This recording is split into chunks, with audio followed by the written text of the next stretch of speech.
Здравствуйте, дорогие друзья! Я рада вас приветствовать на моем канале.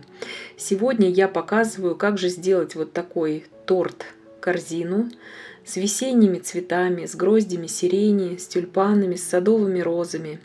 Я думаю, что как сделать корзину с тюльпанами и с розами, это в принципе практически для всех понятно. Но как же сделать вот такие объемные 3D ветки сирени? В данном видео я именно хочу разобрать вот эту тему, как делаются такие ветки. Делаются они несложно, главное знать принцип. Итак, во-первых, мы сделаем заготовки для наших веточек. Это по сути кейк-попсы. Здесь у меня 300 грамм бисквитной крошки, 50 грамм размягченного сливочного масла, 25 грамм темного шоколада и 50 грамм горячих сливок. Сейчас я заливаю мой шоколад горячими сливками, и это будет основа у меня для крема. Бисквитная крошка у меня из бисквита шоколадный бархат, который уже есть на моем канале. Ссылку я оставлю, конечно же, на подробное видео, как я готовлю этот бисквит. 50 грамм я залила. И сейчас я все это просто перемешаю. Немножко вся эта масса остынет, свяжется. Тем временем я взобью мое сливочное масло. И, в принципе, крем мой готовится очень быстро, буквально за какие-то минуты. Я не ставлю этот крем ни в холодильник, никуда. Просто мне нужно, чтобы была такая глянцевая однородная масса. Вот такая вот основа шоколадная у меня получается. По сути, это своего рода ганаш сливочный. Ну, немножко не те пропорции, но так и есть. И теперь я взбиваю мое сливочное масло до пышности и ввожу туда вот эту всю шоколадную мою основу. Вот такая вот масса получается. Здесь очень мало, потому что и бисквита у меня мало. Ничего я не остужала здесь дополнительно. Просто вот как оно есть, так я его и потом я все это просто перемешала. Оно будет у меня неустойчивое, мне не нужна эта устойчивость. Вот такая вот масса получается. Я ввожу все это в бисквитную крошку. Полное описание будет под видео в граммах. И я это все просто сейчас перемешиваю. И начинаю, просто руками я замешиваю вот эту массу. Это также вы можете сделать любого вида кейк-попсы. Будь то в виде шариков, будь то в виде эскимо. Это такой базовый рецепт. Еще раз повторяюсь, за основу у меня взят бисквит, шоколадный бархат. То, что обрезки остаются от бисквита, шапочки. Вот это ничего не выкидывается. Все это идет у нас в дело. Это нужно сделать заранее. Вы даже можете за день, за два заранее их сделать. И вот так просто я рукой это все буду сейчас перемешивать. Масса вот такая однородная, глянцевая получается, очень пластичная. И я формирую вот такие вот как бы дуги, ну, такие как дольки, да, скажем. Это будут у меня основы для веточек сирени. Где-то 6-7 сантиметров они у меня. И вот в таком виде я отправляю их в морозилку, чтобы они замерзли у меня в камень. Прошло уже где-то пару часов у меня. Я сделала ганаш. Здесь у меня 100 грамм шоколада и 50 грамм сливочного масла. И просто я покрываю мои заготовки вот таким шоколадным ганашем. У основания хорошо проходимся, чтобы потом наша заготовочка не скользила уже в готовом торте. Схватывается мгновенно этот ганаш. И здесь не нужно ничего выравнивать. Вот такие заготовки получились. И в таком виде они уже, в принципе, готовы для работы. Но я их отправляю в холодильник.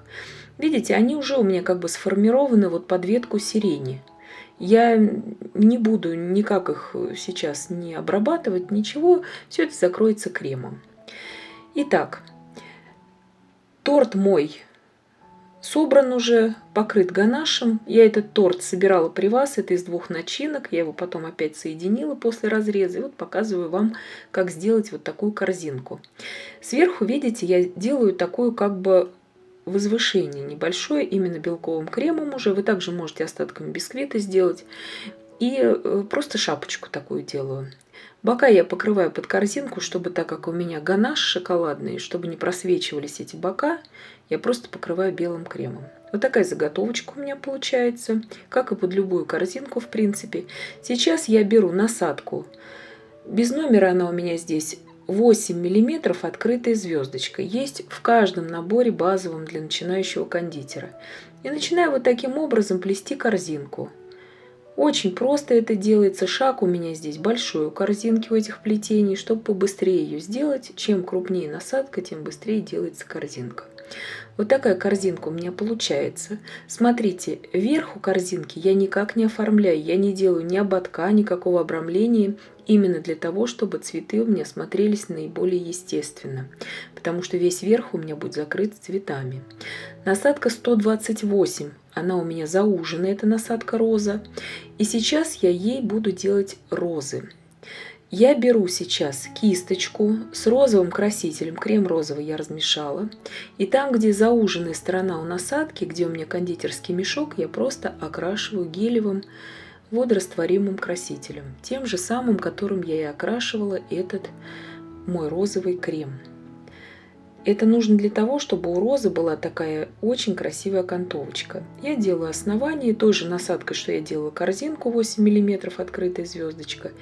И делаю розу, такую садовую обычную розу. Я закручиваю вот такой бутон и делаю уже лепестки. Лепестки делаю сначала 3 лепестка, а потом раскрываю.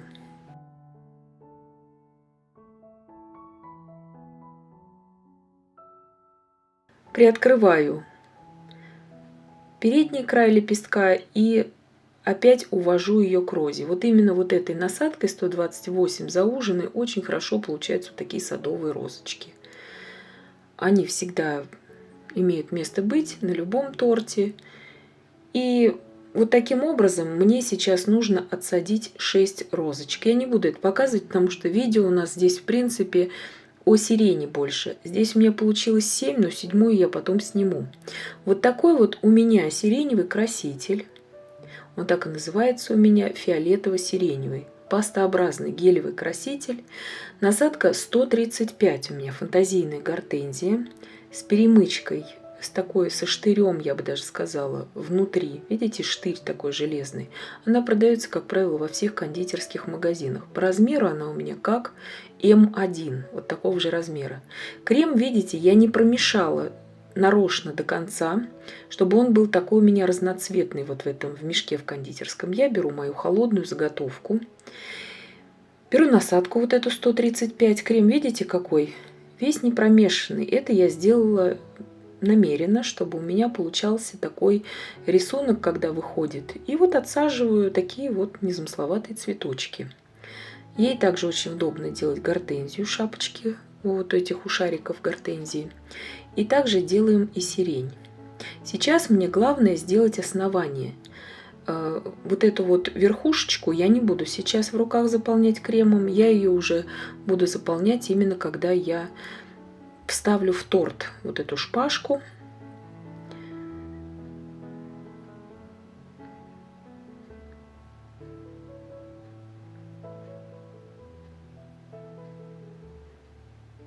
Видите, сразу у меня выходит очень разноцветный рисунок, так же, как и у живой сирени.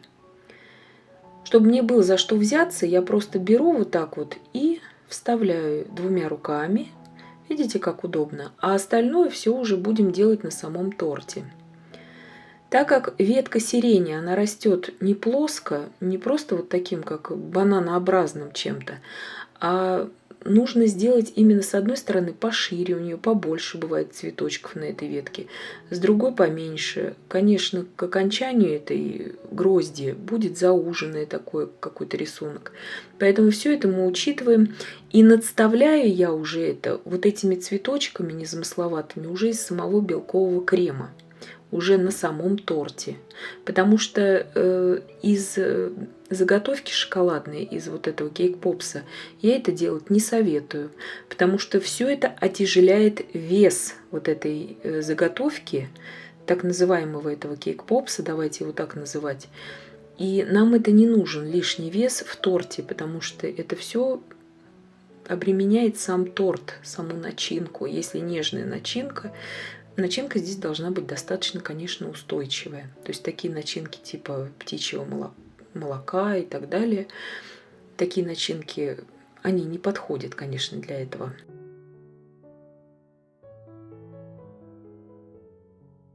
И все также мои вот эти заготовочки для сирени я делаю тем же самым принципом.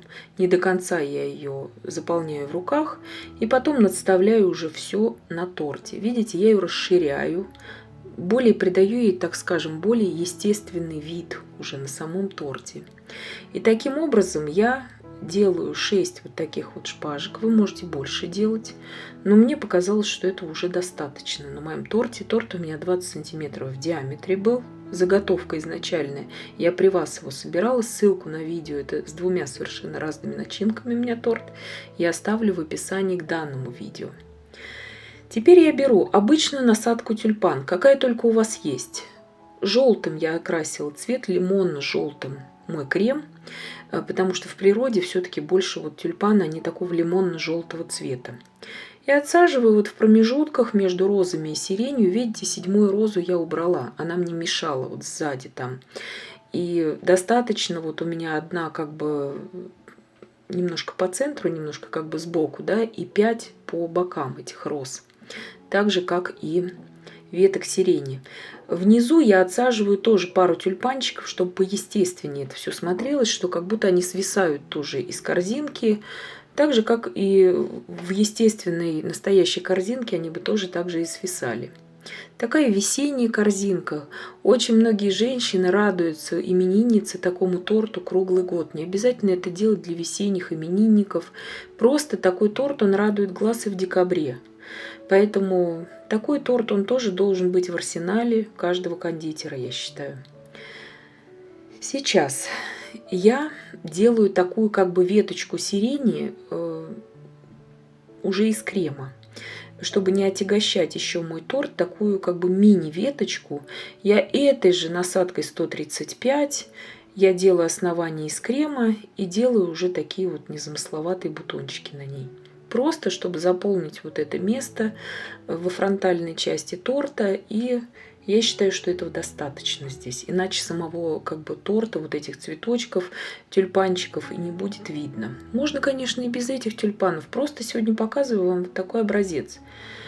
Именно весеннее, что-то такое вот легкое. Теперь я беру насадку, лист тюльпана. Цвет я окрасила, цвет у меня здесь от фирмы Rainbow Dust Holy Green. Я его окрасила не интенсивно, чтобы получить именно вот цвет листа тюльпана. Это насадка круг с такой вот перемычкой.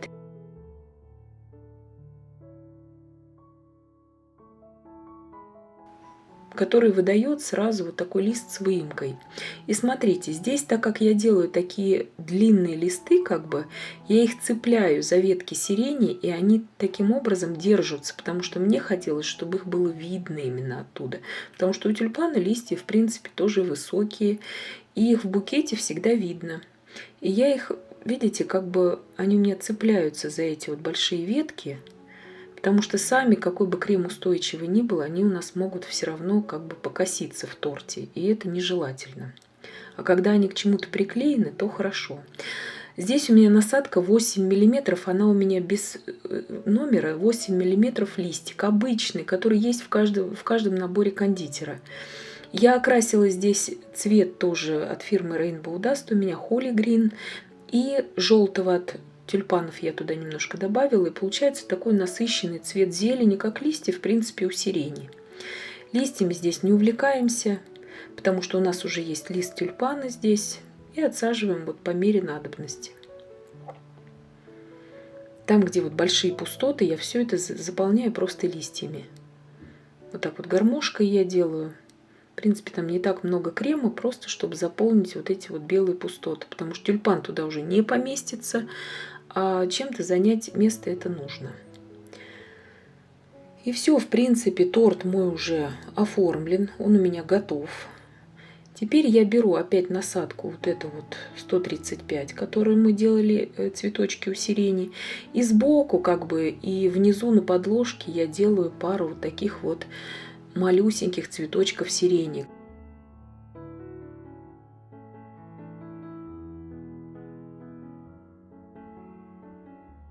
Всегда это очень выигрышно смотрится на торте, когда таких пару бутончиков опадающих изображается где-то сбоку, внизу. И все, и в принципе торт уже оформлен. Ничего сложного в нем нет. Главное запастись вот этими вот заготовками для сирени, потому что, на мой взгляд, все-таки сирень вот именно такая вот объемная, она и смотрится лучше всего на торте. Я надеюсь, что видео было полезным и познавательным. Подписывайтесь на мой канал, ставьте лайки, пишите комментарии. Обязательно нажимайте на колокольчик, чтобы не пропускать выхода новых моих видео. Я всем желаю больших успехов и до встречи в новых видео.